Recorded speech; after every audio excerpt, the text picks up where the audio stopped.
Radhe Radhe friends. तो आज के दिन की शुरुआत हुई नींबू पानी के साथ। अब आ गई है गर्मियाँ, तो शायद अब नींबू पानी से कहते हैं वेट जल्दी लॉस हो जाता है, क्योंकि मोटाबॉलिज्म उससे जो है फास्ट होता है हमारा। और जब मोटाबॉलिज्म फास्ट होता है तो अपने आप ही वेट कम होने लगता है।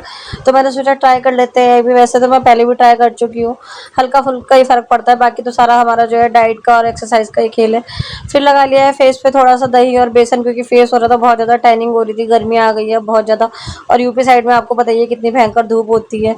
तो मैंने सोचा फेस का ध्यान नहीं रखेंगे तो ये कैसा हमारा साथ देगा, फेस पे झुर्रियाँ वगैरह आ जाएंगी जल्दी से कम एज में।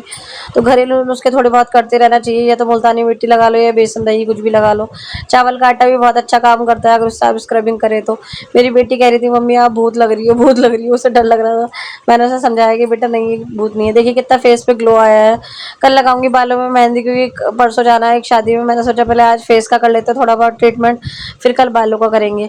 अब जाएंगे डॉक्टर के यहाँ, क्योंकि मुझे बेटी की हो रही है तबीयत खराब, मुझे फीवर हो रहा था, बेटी फीडिंग करती है तो उसे भी फीवर हो रहा है। तो डॉक्टर से एक बार कंसल्ट कर लेंगे। वैसे तो मैंने घर में ही रखी थी, पैरासीटामोल दे दी है, बच्चों के घर में एक दवाई रखनी चाहिए, लेकिन फिर भी मैंने सोचा एक बार दिखा लेते हैं, क्योंकि गर्मी बहुत ज़्यादा है, क्योंकि पता नहीं चलता बच्चों के पानी वानी की कमी हो जाए, कुछ हो जाए। वो डॉक्टर से कंसल्ट करना ठीक रहता है छोटे बच्चों के लिए। उसके बाद तैयार हो गई है। कामाक्षी को तो मैंने बोला है कि हम मूवी देखने जा रहे हैं, क्योंकि वो डॉक्टर के नाम से बहुत ज़्यादा डर जाती है, रोने लग जाती है कि मम्मी मैं नहीं जाऊँगी, मैं नहीं जाऊँगी।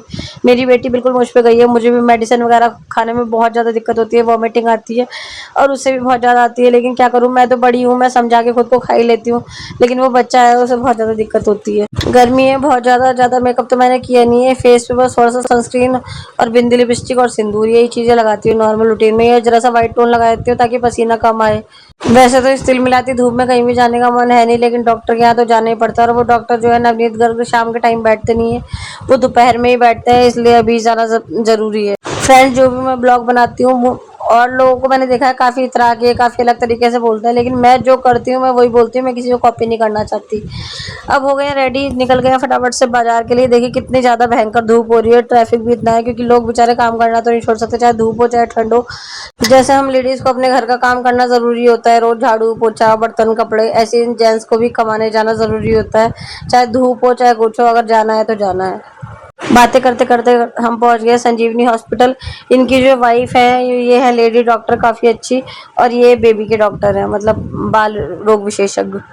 बच्चों के घर के पास भी काफ़ी डॉक्टर है, लेकिन मेरी बेटी को किसी की भी दवाई सूट नहीं करती है, इसीलिए हमें इतनी दूर आना पड़ता है। कामाक्षी को लग जाता है डर दवाइयों का नाम सुनते ही, तो मेरी गोदी में चढ़ गई है, बोल रही है मम्मी सुई लगेगी डॉक्टर साहब के। मैंने कहा नहीं बेटा सुई नहीं लगेगी, पापा पेमेंट लेने के लिए आया है। उसके बाद बच्चों को पिलाया बेल का जूस, क्योंकि गर्मियों में फ़ायदा भी करता है, धूप बहुत ज़्यादा तेज़ थी। और ये डॉक्टर साहब के बाहर ही खड़े थे, काफ़ी सफाई से बना रहे थे, तो रियाज इनके पास सिर्फ बेल का और मौसमी का जूस था, रियाज को पीना था पाइनएप्पल का जूस। तो पाइनएप्पल के जूस वाले भैया के पास जाएंगे, वहाँ से पाइनएप्पल का जूस बनवाएंगे। इन्हें बच्चों की फरमाइशें तो पूरी करनी पड़ती है जब मार्केट में जाओ तो।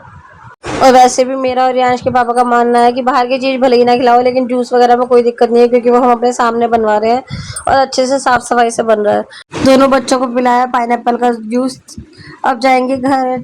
कुछ लोग बोलते हैं कि जूस घर में ही बनाना चाहिए, मुझे पता है घर में बनाना चाहिए और मेरे पास जूस बनाने की मशीन भी है, लेकिन जो कि मैं सिर्फ अपने बच्चों की वजह से लाई थी। लेकिन एक बार मेरे बच्चों ने उसमें अपनी उंगली फंसा ली थी, एक बार रियांश ने ऐसा कर दिया था, तब मैंने सोचा कि बच्चे ऐसा कर ही लेते हैं, फिर कामाक्षी ने कर लिया, तो मैंने डर के मारे उसे मशीन को उठा के रख दिया कि जब बच्चे बड़े हो जाएंगे तब यूज़ करूंगी। घर पहुंच के सबसे पहले तो कपड़े चेंज किए, फेस पे लगाया गुलाब जल, क्योंकि फेस पे हो रही थी बहुत ज़्यादा धूप की वजह से टैनिंग। अब बनाएंगे बच्चों के लिए लंच। लंच में मैं राजमा उबाल के रख गई थी, अब राजमा को फ्राई कर लेंगे और चावल बना लेंगे। बच्चों की तबीयत ठीक चल नहीं रही है, इसलिए चावल में थोड़ी सी हल्दी डाल दूंगी ताकि बच्चों को नुकसान ना दे। और राजमा जो है कान्हा जी के लिए अलग से निकाल दे कटोरी। हमारे यहाँ प्याज का ही राजमा खाया जाता है, बिना प्याज के राजमा कोई पसंद नहीं करता, इसलिए मुझे प्याज में फ्राई करना मजबूरी है। कान्हा जी के लिए मैं एक कटोरी अलग से देसी घी में फ्राई कर देती हूँ। टमाटर प्याज हरी मिर्च मैंने चॉपर में चॉप कर लिया अच्छे से, एक तरफ चढ़ा दिए चावल। चावल मेरे बन के तैयार होने वाले हैं, तब तक कर लेते हैं राजमा फ्राई। फ्रेंड्स, आपसे एक रिक्वेस्ट करूंगी, ब्लॉग बनाना बहुत मेहनत का काम होता है, छोटी छोटी चीज़ों को कैमरे में कैद करना, फिर रात को एडिटिंग करना 11-11 12 बजे तक जाग के। प्लीज़ एक लाइक एक कमेंट एक शेयर कर दिया करो, आपसे बहुत ज़्यादा रिक्वेस्ट है, आपका बहुत बहुत धन्यवाद होगा। राजमा फ्राई करने के बाद अगर उसमें 1-2 सीटी और लगा दो तो अच्छे से बन जाता है। खाना बनने के बाद कान्हा जी को भोग लगाया, बच्चों को और रियाज के पापा को खाना दिया, अब मैं भी लंच कर रही हूँ। चलिए फ्रेंड्स, मिलते हैं नेक्स्ट ब्लॉग में। राधे राधे, जय श्री श्याम।